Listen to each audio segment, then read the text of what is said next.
Crise sanitaire et sentiment d'impuissance du professionnel, quelle piste pour aller de l'avant avec les familles?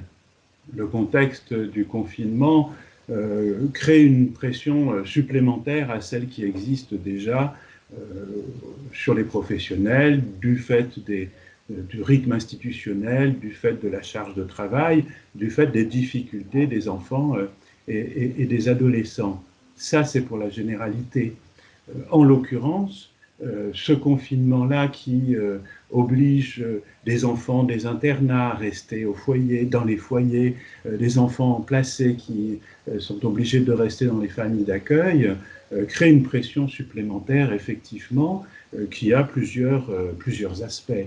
Il y a plusieurs dimensions.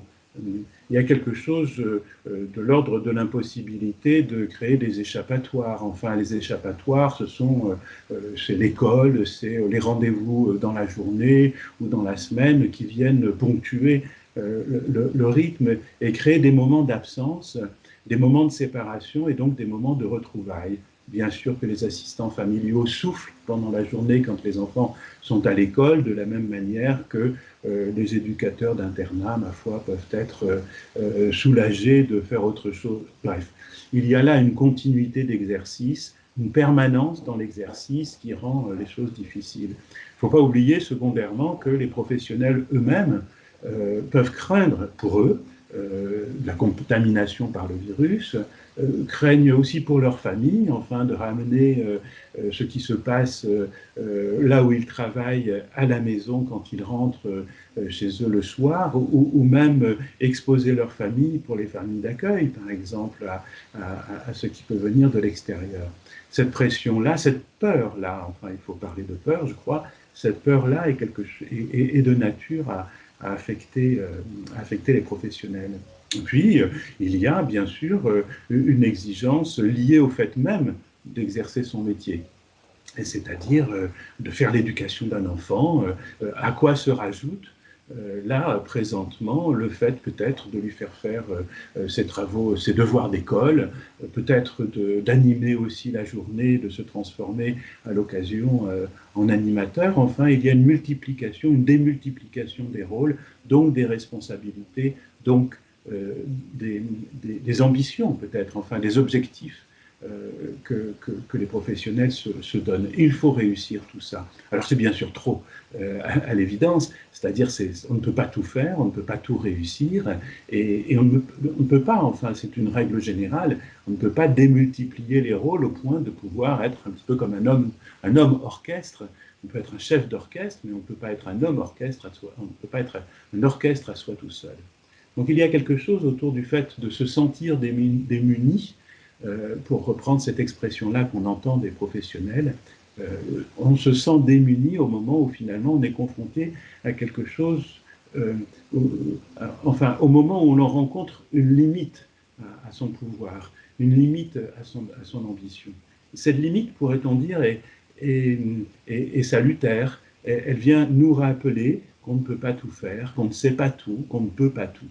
Cette limite est à respecter, non pas comme un handicap finalement, non pas comme une sorte d'incompétence, voilà, de signal d'incompétence. Non, non, la limite euh, dont on doit pressentir l'arrivée, sinon, si on la dépasse, eh bien, on est fatigué, on est désespéré, déçu de soi-même, etc., etc. Cette limite-là à ce qu'on peut faire, à ce qu'on sait faire, doit être pressentie de telle sorte de se rendre compte qu'à partir de là, finalement, quelque chose d'autre doit se passer. Ce sentiment d'impuissance est peut-être transformé finalement en ressource au moment où on se dit que à soi tout seul on ne peut pas tout. Et que, alors et que quoi? Eh bien, chacun de trouver sa voie, mais bien sûr que lorsqu'on est confronté à une limite, eh bien, on se dit qu'on va chercher des solutions, on va chercher en tout cas des points d'appui, c'est-à-dire travailler avec d'autres. Ce que je ne peux pas faire, d'autres peut-être savent le faire. Et peut-être aussi simplement, finalement, s'appuyer sur les ressources de la famille ou de la personne dont on s'occupe.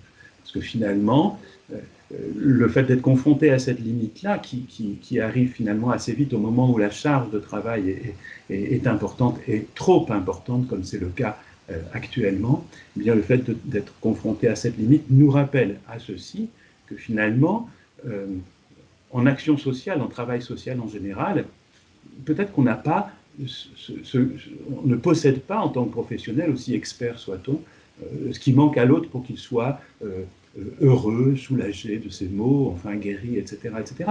Et que avancer, ça se fait à deux. C'est-à-dire que la personne dont on s'occupe ou la famille que l'on accompagne, elle a aussi sa part finalement de responsabilité, c'est-à-dire de pouvoir dans le de supporter, par exemple, en ce moment, l'épreuve. C'est comme ça qu'on passe d'une position de je sais pour l'autre à je construis avec l'autre. Je construis, bien qu'est-ce qu'on fait ensemble? Qu'est-ce qu'on fait ensemble?